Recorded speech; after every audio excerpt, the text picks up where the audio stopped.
So hello guys, welcome back to my channel. और आज का वीडियो काफ़ी इंपॉर्टेंट होने वाला है क्योंकि आज हम बात करने वाले हैं एग्ज़ाम में पूछे जाने वाले ऐसे इंपॉर्टेंट जीके जो कि हर गवर्नमेंट एग्ज़ाम में पूछे जाते हैं। तो यहाँ सभी क्वेश्चन इंपॉर्टेंट होने वाले हैं, सभी क्वेश्चंस के आंसर अच्छी तरह से याद में रख लेना है। सो शुरुआत करते हैं आज के। हम पहला प्रश्न है, विश्व जल दिवस कब मनाया जाता है? सो इसका सही जवाब है ऑप्शन नंबर डी, 22 मार्च को। हम हर साल 22 मार्च को जल दिवस मनाते हैं, विश्व जल दिवस मनाते हैं। अगला सवाल है, नोबेल पुरस्कार प्राप्त करने वाला प्रथम भारतीय कौन था? सो इसका सही जवाब है option number D, Rabindranath Tagore.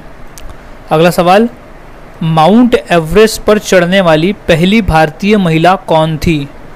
सो इसका सही जवाब है ऑप्शन नंबर सी, बछेंद्री पाल। अगला सवाल है, अंतर्राष्ट्रीय महिला दिवस किस दिन मनाया जाता है? सो इसका सही जवाब है ऑप्शन नंबर ए, 8 मार्च। हम हर साल 8 मार्च को अंतर्राष्ट्रीय महिला दिवस मनाते हैं। अगला सवाल है, काजीरंगा राष्ट्रीय पार्क कहाँ है? सो इसका सही जवाब है ऑप्शन नंबर सी, असम में। काजीरंगा राष्ट्रीय पार्क असम राज्य में स्थित है। अगला सवाल, देश का लौह पुरुष किसे कहा जाता है? तो इसका सही जवाब है option number A, Sardar Patel, यानी सरदार वल्लभ भाई पटेल को देश का लौह पुरुष कहा जाता है। अगला सवाल है, नालंदा विश्वविद्यालय का संस्थापक कौन था? सो इसका सही जवाब है option number B, Kumaragupta. Kumaragupta Nalanda विश्वविद्यालय का संस्थापक था। अगला सवाल है, महान सम्राट अशोक किस वंश के थे? सो इसका सही जवाब है ऑप्शन नंबर बी, मौर्य वंश के। महान सम्राट अशोक मौर्य वंश के थे। अगला सवाल, भारतीय रिजर्व बैंक का मुख्यालय कहाँ है? सो इसका सही जवाब है ऑप्शन नंबर सी, मुंबई में। अगला सवाल, रिहंद बांध किस राज्य में है? सो इसका सही जवाब है option number B, Uttar Pradesh में। अगला सवाल, चोल शासकों की भाषा क्या थी? सो इसका सही जवाब है ऑप्शन नंबर ए, तमिल भाषा। अगला सवाल, निम्नलिखित में से कौन कविराज के नाम से विख्यात था? सो सही जवाब है ऑप्शन नंबर डी, भोज परमार। अगला सवाल, हुमायूंनामा की रचना किसने की थी? सो सही जवाब है ऑप्शन नंबर ए, गुलबदन बेगम ने। अगला सवाल, भारत में प्रथम आक्रमणकारी कौन था? सो वो था ऑप्शन नंबर बी, मोहम्मद बिन कासिम। अगला सवाल, औरंगजेब का मकबरा कहाँ पर है? सो सही जवाब है ऑप्शन नंबर सी, औरंगाबाद। अगला सवाल, प्रसिद्ध चेतक घोड़ा किससे संबंधित है? सो सही जवाब है option number C, Maharana Pratap से। अगला सवाल, पाल वंश का संस्थापक कौन था? सो सही जवाब है ऑप्शन नंबर बी, गोपाल। पाल वंश का संस्थापक था। अगला सवाल, किस सिख गुरु ने फारसी में जफरनामा लिखा था? सो सही जवाब है ऑप्शन नंबर बी, गुरु गोविंद सिंह जी ने। अगला सवाल, जगन्नाथ मंदिर किस राज्य में है? सो इसका सही जवाब है ऑप्शन नंबर ए, उड़ीसा राज्य में। अगला सवाल, महाराणा रणजीत सिंह के उत्तराधिकारी कौन थे? तो सही जवाब है ऑप्शन नंबर डी, खड़क सिंह। अगला सवाल, किस राज्य के शासक नवाब वजीर कहलाते थे? सो इसका सही जवाब है ऑप्शन नंबर बी, अवध के नवाब। अगला सवाल, पीतल में कौन सी धातुएं होती है? सो इसका सही जवाब है ऑप्शन नंबर सी, तांबा एवं जस्ता मिलाकर पीतल बनता है। अगला सवाल है, शिवाजी का राज्याभिषेक कहाँ हुआ था? सो इसका सही जवाब है ऑप्शन नंबर ए, रायगढ़ किले में हुआ था शिवाजी महाराज का राज्याभिषेक। अगला सवाल, निम्नलिखित में से कौन अंतिम मुगल सम्राट थे? सो इसका सही जवाब है option number A, Bahadur Shah द्वितीय। अगला सवाल, मुगल काल की राजभाषा कौन सी थी? सो राइट जवाब है ऑप्शन नंबर सी, फारसी भाषा थी, मुगल काल की राजभाषा। अगला सवाल, राज्यसभा का सभापति कौन होता है? सो इसका सही जवाब है ऑप्शन नंबर बी, उपराष्ट्रपति। अगला सवाल, सैनिक संगठन खालसा दल की स्थापना किसने की? सो इसका सही जवाब है option number A, Kapoor Singh ने। अगला सवाल है, हुमायूंनामा किसने लिखा था? सो इसका सही जवाब है ऑप्शन नंबर सी, गुलबदन बेगम ने। हुमायूंनामा गुलबदन बेगम ने लिखा था। अगला सवाल है, वाराणसी शहर किस नदी के किनारे स्थित है? सो इसका सही जवाब है ऑप्शन नंबर बी, गंगा नदी के किनारे स्थित है वाराणसी शहर। अगला सवाल, सम्राट अशोक किसके उत्तराधिकारी थे?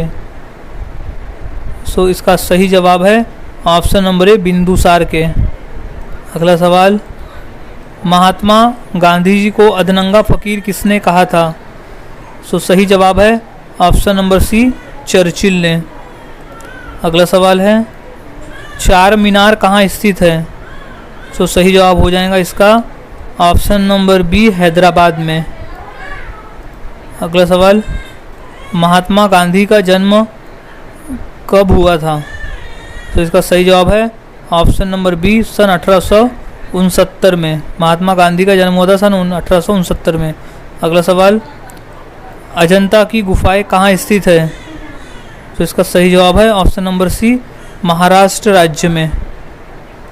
अगला सवाल, फतेहपुर सीकरी किस राज्य में स्थित है?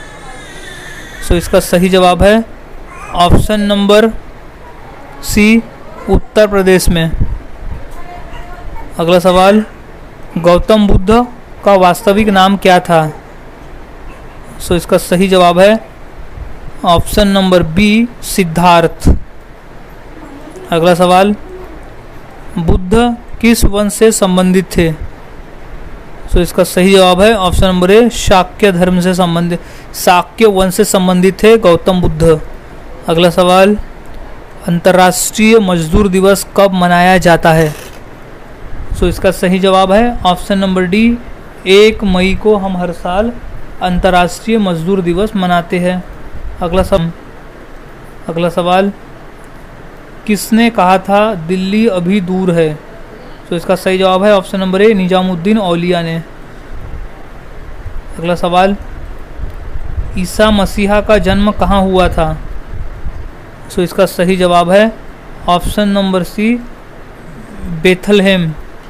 बेथलहेम शहर में हुआ था ईसा मसीहा का जन्म। अगला सवाल, न्याय दर्शन के लेखक कौन थे? तो सही जवाब है ऑप्शन नंबर डी, गौतम। अगला सवाल, शास्त्रीय संगीत कहाँ से लिया गया है? सो सही जवाब है ऑप्शन नंबर बी, सामवेद से लिया गया है शास्त्रीय संगीत। अगला सवाल, मुखौटा नृत्य का संबंध किस नृत्य शैली से है? सो इसका सही जवाब है ऑप्शन नंबर सी, कथकली। मुखौटा नृत्य का संबंध कथकली नृत्य शैली से है।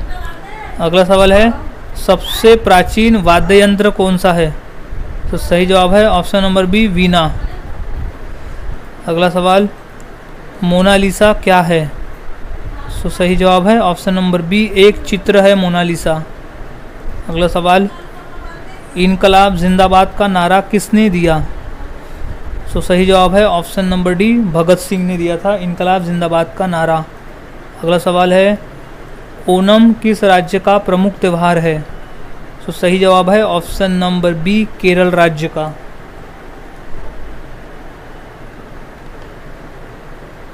अगला सवाल है, महान सम्राट अशोक किस वंश के थे? तो सही जवाब है ऑप्शन नंबर डी, मौर्य वंश के थे। अगला सवाल, लोदी वंश का अंतिम शासक कौन था? सो राइट जवाब है option number B, Ibrahim Lodhi. Lodhi वंश का अंतिम शासक था इब्राहिम लोधी। अगला सवाल, सबसे प्राचीन वेद कौन सा है? तो सही जवाब इसका ऑप्शन नंबर ए, ऋग्वेद है। अगला सवाल, इलेक्ट्रॉन के खोजकर्ता कौन है? सो इसका सही जवाब है option number D, J Thomson. अगला सवाल, सांची का स्तूप किसने बनवाया?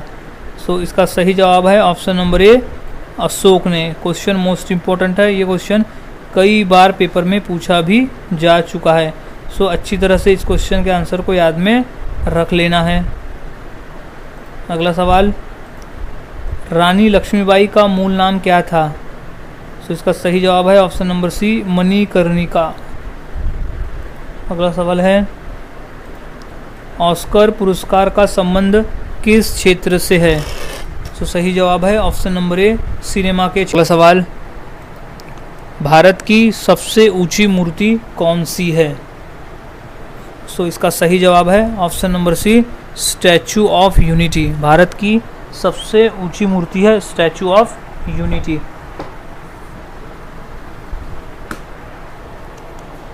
अगला सवाल है, वेदों की संख्या कितनी है? सो इसका सही जवाब है ऑप्शन नंबर सी, 4 है। वेदों की संख्या टोटल 4 है। अगला सवाल, राज्यसभा के सदस्य के लिए न्यूनतम आयु कितनी होनी चाहिए? सो इसका सही जवाब है ऑप्शन नंबर बी, 30 वर्ष।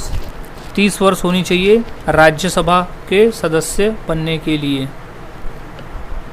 अगला सवाल, चंद्रगुप्त विक्रमादित्य का उत्तराधिकारी कौन बना? So option number B, Kumaragupta प्रथम। अगला सवाल, नाट्यशास्त्र की रचना किसने की? सो राइट जवाब है ऑप्शन नंबर सी, भरत मुनि ने। नाट्यशास्त्र की रचना की थी भरत मुनि ने। इंपॉर्टेंट प्रश्न है, ये प्रश्न पेपर में 2 से 3 बार पूछा भी जा चुका है। अगला सवाल, चाइना मैन शब्द किस खेल से संबंधित है? सो इसका सही जवाब है ऑप्शन नंबर ए, क्रिकेट से संबंधित है चाइना मैन। अगला सवाल, किस देश में सफ़ेद हाथी पाए जाते हैं? सो राइट आंसर है ऑप्शन नंबर ए, थाईलैंड में। अगला सवाल, भारत का फ्लाइंग सिख किसे कहा गया है? सो सही जवाब है option number A, Milkha Singh को कहा गया है भारत का फ्लाइंग सिख। अगला सवाल है, फिरोज शाह कोटला ग्राउंड कहाँ स्थित है? सो राइट जवाब है ऑप्शन नंबर सी, दिल्ली में, जो कि एक क्रिकेट का ग्राउंड है। अगला सवाल, दिल्ली से पहले भारत की राजधानी कहाँ पर थी? तो सही जवाब है ऑप्शन नंबर डी, कोलकाता में। अगला सवाल है, जलियांवाला बाग हत्याकांड कब हुआ था? सही जवाब है ऑप्शन नंबर बी, सन 1919 में हुआ था जलियांवाला बाग। अगला सवाल, भारत का सर्वोच्च नागरिक सम्मान पुरस्कार कौन सा है? सो इसका सही जवाब है option number A, Bharat Ratna है। अगला सवाल, भारत का सबसे ऊंचा बांध कौन सा है?